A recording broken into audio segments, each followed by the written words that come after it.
میرے حضرت عبادت میں لطافت خوب رکھتے ہیں، رہے تقویٰ پہ چلتے ہیں، فقاہت خوب رکھتے ہیں۔ وہ بحر معرفت کے بحر الفت کے شناور ہیں۔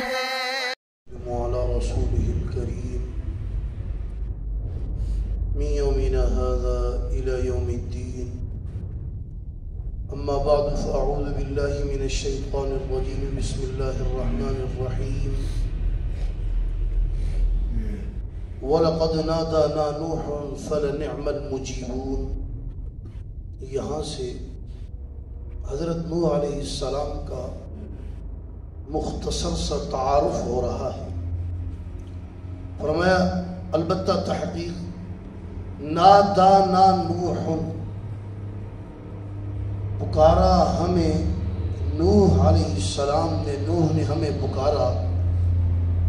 فلنعم المجیبون، اور کیا بس بہت ہی اچھے ہیں دعاؤں کو قبول کرنے والے۔ ونجیناہ، اور ہم نے نجات دی ان کو، نوح علیہ السلام کو، وَأَهْلَهُ، اور ان کے اہل کو، من الکرب العظیم، بڑی پریشانی سے۔ بڑی پریشانی کیا ہے؟ مفسرین نے فرمایا کہ کرب عظیم، اس کی ایک تفسیر تو یہ ہے کہ اللہ تبارک و تعالیٰ نے قوم کو تباہ کر کے ایک بہت بڑے کرب عظیم سے ان کو بچایا۔ جب قوم شرک کرتی تھی تو اس سے وہ پریشان ہوتے تھے، تو کفر و شرک کی پریشانی سے ان کو تباہ کیا، اور اس پریشانی سے ان کو اللہ نے نکالا۔ دوسری تفسیر مفسرین فرماتے ہیں کہ کرب عظیم میں بہت بڑا طوفان تھا، اللہ نے طوفان میں بچایا، یہ کرب عظیم ہے۔ وَجَعَلْنَا ذُرِّيَّتَهُ، اور بنایا ہم نے ان کی ذریت کو، ہم الباقین، وہی رہنے والوں میں سے۔ حضرت نوح علیہ السلام کے جو بیٹے تھے، اولاد انہی سے چلی۔ بقیہ جو مومنین سوار تھے اولاد ان سے نہیں چلی، اولاد انہی سے چلی جو حضرت نوح علیہ السلام کے بیٹے تھے۔ 4 تھے، ایک تو کنعان، وہ تو مسلمان نہیں ہوا، اور بقیہ 3 سے اولاد چلی۔ وَتَرَكْنَا عَلَيْهِ فِي الْآخِرِينَ، اور چھوڑا ہم نے ان کا ذکر خیر پچھلوں میں، چھوڑا ہم نے پچھلوں میں کیا؟ ذکر خیر۔ سلام علی نوح فی العالمین، سلامتی ہو نوح علیہ السلام پر جہان والوں میں سے۔ انا کذالک نجزی المحسنین، اسی طرح ہم بدلہ دیتے ہیں احسان کرنے والوں۔ حضرت نوح علیہ السلام کا نام نوح نہیں تھا، یہ تو اتنا روئے، اتنا روئے، اتنا روئے، 40 سال کی عمر میں نبوت ملی، 950 سال تبلیغ کی، طوفان نوح کے بعد بھی کئی صدیاں زندہ رہے۔ تو نام ان کا تھا عبد الغفار، اور جو مشن تھا اس مشن کے نام سے مشہور ہو گئے نوح، اتنا روئے۔ فرمایا انہ من عبادنا المؤمنین، بے شک، البتہ یہ کیا تھے؟ بے شک من عبادنا، میرے مومن بندوں میں سے، ہمارے مومن بندوں میں سے تھے۔ ثم اغرقنا الآخرین، اور پھر ہم نے غرق کیا دوسروں کو۔ وَإِنَّ مِن شِيعَتِهِ، اور بے شک انہی کے گروہ میں سے، ابراہیم علیہ السلام، ان کے گروہ، کس گروہ میں سے؟ نوح علیہ السلام کے گروہ، نیکوں کے گروہ میں سے۔ ابراہیم علیہ السلام کا مختصر سا تعارف۔ فرمایا اذ جاء ربہ بقلب سلیم، اذ جاء، جب وہ آئے، ربہ، اپنے رب کے پاس، بقلب، قلب سلیم لے کر۔ قلب سلیم وہ قلب کہ جس کے دل میں، جس قلب میں کوئی تردد اور شک نہ ہو، عقیدہ اتنا پختہ ہو، کسی کے شک و شبہ ڈالنے سے بھی نہ ڈلے، اتنا مضبوط عقیدہ۔ اذ قال لأبیہ وقومہ، فرمایا حضرت ابراہیم علیہ السلام نے اپنے والد اور اپنی قوم سے ماذا تعبدون، کس چیز کی عبادت کرتے ہو؟ ائفکن آلیہ، کیا جھوٹے خداؤں کی، دون اللہ، اللہ کے علاوہ، تریدون، تم چاہتے ہو اللہ کے علاوہ تم ان کی پوجا کرتے ہو، ان کی عبادت کرتے ہو۔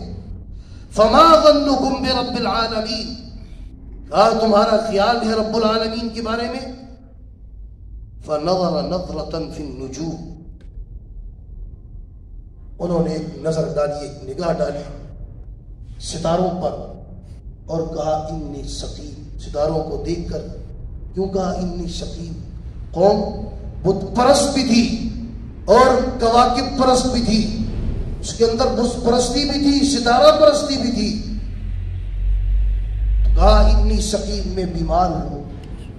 قوم آئی، دعوت دی، عید کا دن تھا، ان کے ایک بہت بڑا سرکاری پروگرام تھا اور اس میں جانا تھا، ان کو دعوت دی، انہوں نے کہا میں بیمار ہوں، روحانی بیماری، تمہاری اس کواکب پرستی، اس بت پرستی سے میں پریشان ہوں۔ جسمانی بیماری چھوٹی ہوتی ہے اور روحانی بیماری بڑی ہوتی ہے، پر میں اتنی سقیم، میں بیمار ہوں۔ فتولوا عنہ مدبرین، وہ ان سے پھر گئے، پیٹ پھیر کر چلے گئے، مڑ گئے۔ فراغ الی آلہتہم، اب حضرت ابراہیم علیہ السلام مائل ہوئے، یعنی گئے ان کے الہوں کی طرف، اور ان کے جو بت تھے نا، حضرت ابراہیم علیہ السلام کے جو والد تھے آزر، وہ اس وقت کے وزیر مذہبی امور تھے، بت بھی بنانے تھے، بت خانے بھی تعمیر کرنے تھے، اور بت خانوں کے اندر بت پورے بھی کرنے تھے، اور شاہی بت بھی، بڑے بڑے بت، ان کے عید کا دن تھا، بڑے سجائے ہوئے تھے۔ اب کیا ہوا جی، کسی کے سامنے کھیر رکھی ہوئی تھی، کسی کے سامنے حلوہ رکھا ہوا تھا، کسی کے سامنے سوئیاں اور کسی کے سامنے قورمہ، ساری چیزیں تیار تھی کہ یہ ان کے اندر برکت ڈالیں گے اور ہم جائیں گے اور میلے سے عید میں جو شغل کرنا ہے وہ کر کر واپس آئیں گے، پھر یہ کھانے ہم کھائیں، وہ ساری چیزیں ان کے آگے رکھی ہوئی تھی۔ حضرت ابراہیم علیہ السلام گئے اور پہلے تو انہوں نے مزاح کیا ان سے، فقال الا تاکلون، کیوں نہیں کھاتے ہو؟ یہ تمہارے یہاں کی چیزیں رکھی ہیں، کھاتے کیوں نہیں ہو؟ ما لکم لا تنطقون، تمہیں کیا ہو گیا، بولتے کیوں نہیں ہو؟ حضرت ابراہیم علیہ السلام نے پوچھا کھاتے کیوں نہیں؟ کوئی جواب نہیں ہے، کہاں سے جواب آنا تھا؟ وہ تو پتھر ہے، خود ہی تراش کے ان کو معبود بنا لی۔ اب کیا ہوا؟ فراغ علیہم ضربا بالیمین، مائل ہوئے ابراہیم علیہ السلام ان کی طرف، یمین کہتے ہیں قوت کے ساتھ، مارنے کے لیے قوت کے ساتھ۔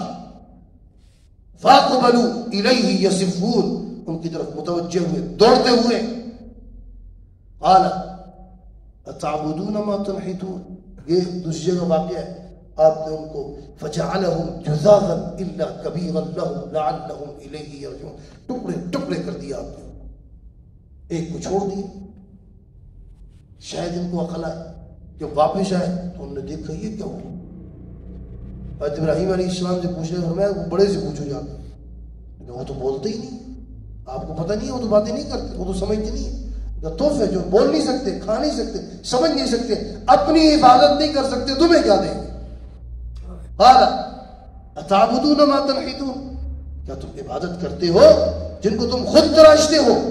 واللہ خلقکم وما تعملون، اللہ تبارک و تعالی نے تمہیں پیدا کیا اور جو تم کرتے ہو اس کو بھی اللہ نے، تمہارے اعمال کا بھی خالق اللہ، تمہارا خالق بھی اللہ۔ اب کیا کہنے لگے مشرک؟ قالوا ابنوا له بنیانا، کہنے لگے بناؤ اس کے لیے ایک عمارت، ایک بھٹا تیار کرو، ایک عمارت بناؤ، فالقوه فی الجحیم، اور ڈال دو اس کو اس کے شعلوں کے اندر۔ چنانچہ انہوں نے شعلے مار تیار کی اور اس کے اندر من جلیل اس وقت تیار ہوئی، اور ابراہیم علیہ السلام کے ہاتھ پیر باندھ کر جرد عن الثیاب، کپڑے اتار کر ان کو اس میں پھینکا گیا۔ دین کی خاطر ان کے کپڑے اترے. اس لیے سرکار نے فرمایا کہ جب ہم اٹھیں گے کل قیامت کے دن تو سب سے پہلے ابراہیم علیہ السلام کو کپڑے پہنائے. فرمایا انہوں نے پھینکا. اللہ تبارک و تعالیٰ کی قدرت دوسری جگہ سن کر آئے. اللہ نے کہا قلنا یا نار کونی بردن و سلاما علی ابراہیم. حضرت ابراہیم علیہ السلام کا بال بھی بھیگا نہیں ہوا, رسیاں جل گئی اور ابراہیم علیہ السلام اس آگ میں سے چلتے پھرتے جیسے باغ میں چل رہے. تو فرمایا فارادوا به کیدا, انہوں نے ارادہ کیا تھا ایک تدبیر کا, انہوں نے ایک مکر کا, ایک کید, ایک تدبیر کا. اللہ فرماتے فجعلناهم الاسفلین, ہم نے ان کی تدبیر کو پست کر دیا, شکست کھائی ان کو. اللہ کے جو پیغمبر تھے, اللہ کے فرما بردار, اللہ نے ان کو کامیابی عطا فرمائی. اللہ تبارک و تعالی ہمیں قرآن کریم کی تعلیمات سمجھ کر اس پر عمل کی توفیق عطا فرمائے. وآخر دعوانا الحمد للہ رب العالمین.